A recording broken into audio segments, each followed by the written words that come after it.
Here is a question that historians almost never ask. Half of every human population that has ever existed dealt with the same monthly biological reality from the very first. Homo sapiens in Africa all the way to right now.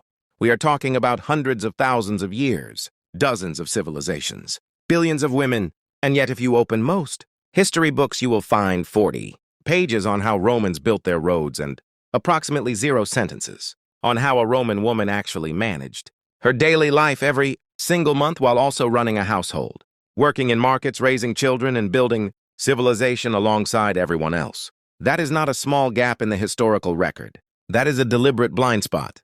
And today we are going straight into it. We are going back to ancient Egypt, ancient Greece, Rome, medieval Europe, China, and the Aztec world. We are going to find out exactly what women used, what their cultures believed about them during this time, and honestly, some of the most spectacularly wrong things ever, written by men who had absolutely no idea what they were talking about and were extremely confident about it anyway. This is the history you were never taught, and it is genuinely fascinating. Let us start in ancient Egypt, because Egypt, as usual, was doing the most while everyone else was still figuring things out. The Egyptians are one of the first civilizations we have actual written records from. Ancient medical documents dating back to around 1550 BCE contain references to gynecological conditions and treatments. The Egyptians were not ignoring this reality. They were documenting it. What did Egyptian women actually use? The leading theory supported by historians and archaeologists is that Egyptian women used softened papyrus as a primitive absorbent pad. Papyrus was everywhere. It was inexpensive. It was relatively soft when processed. It was essentially the ancient world version of having everything you need already in your kitchen cabinet. Researchers also believe Egyptian women used rolls of soft linen, the same material used for everything from clothing to medical bandaging. Linen was absorbent, reusable, and washable, practical and efficient, very on brand for a civilization that also invented calendars, architecture, and dental fillings. But here is the most remarkable thing about ancient Egypt. Menstruation was not treated as shameful.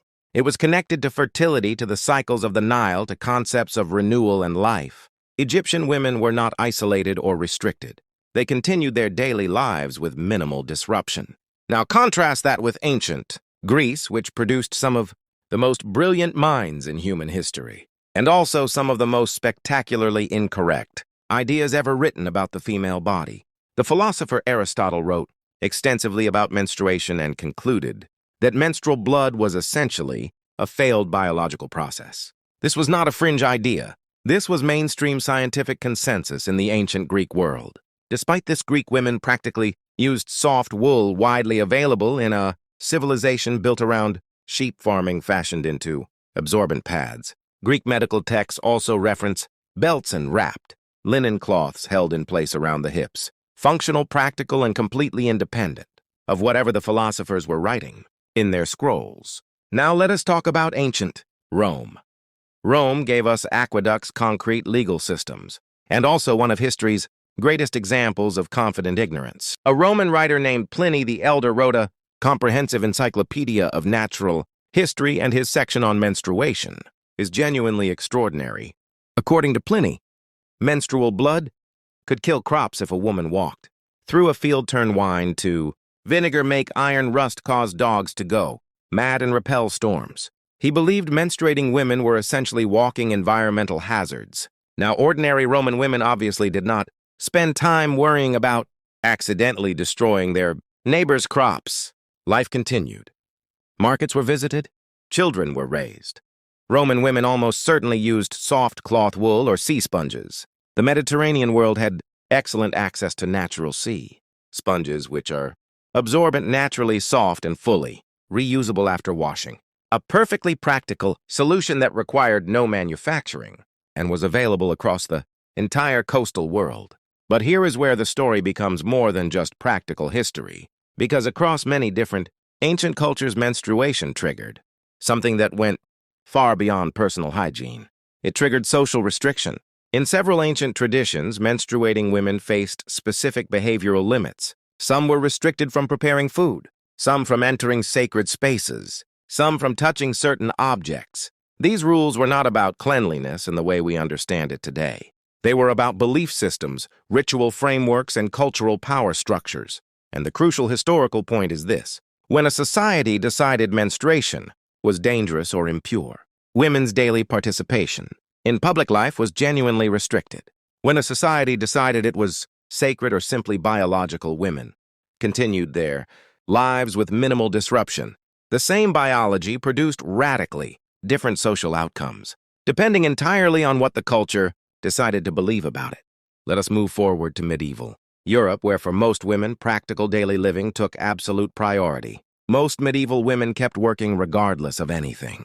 Thick layered wool skirts and dark fabrics provided practical coverage while women continued their daily physical labor.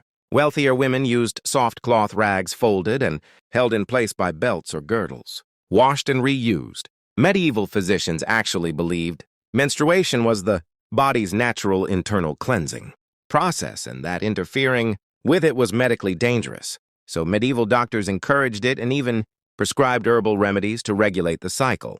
Several of the herbs documented in medieval medical literature, including common kitchen herbs like parsley, ginger, and fennel, actually do contain compounds with measurable physiological effects. Women across the medieval world were doing genuinely effective empirical medicine generation after generation, sharing knowledge through community practice. In China, traditional medicine took a completely different and significantly more sophisticated approach. Chinese medicine treated the female body as a complete and distinct system. Menstruation was considered a key health indicator. The timing, color, and characteristics of menstrual flow were used as diagnostic information by physicians. Chinese women of wealth used soft silk pads held in place by woven waist belts. Cotton versions were available more widely. There is also archaeological evidence from the Tang dynasty of undergarment, designs with integrated fabric, pouches for holding absorbent materials, functionally, the earliest known ancestors of modern reusable pad designs. In Aztec and Mesoamerican cultures, menstrual blood held significant ritual meaning within an intensely cyclical worldview.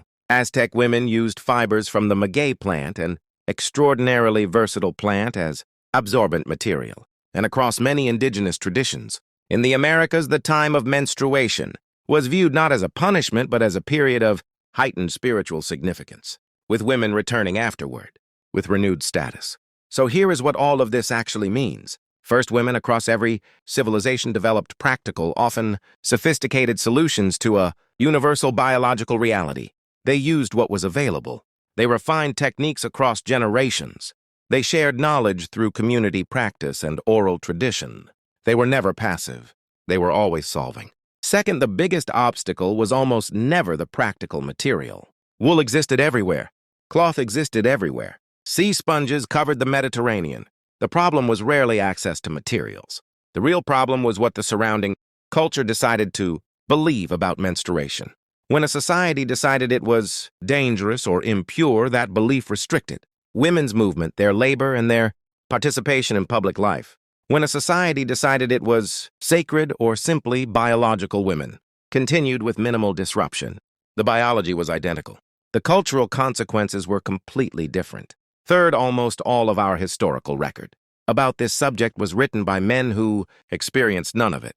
Pliny's extraordinary list of disasters tells us nothing about what Roman women actually experienced. It tells us what Roman men feared and misunderstood. The real knowledge, the practical, generational, embodied knowledge of what actually worked, lived in communities of women and was almost never written down.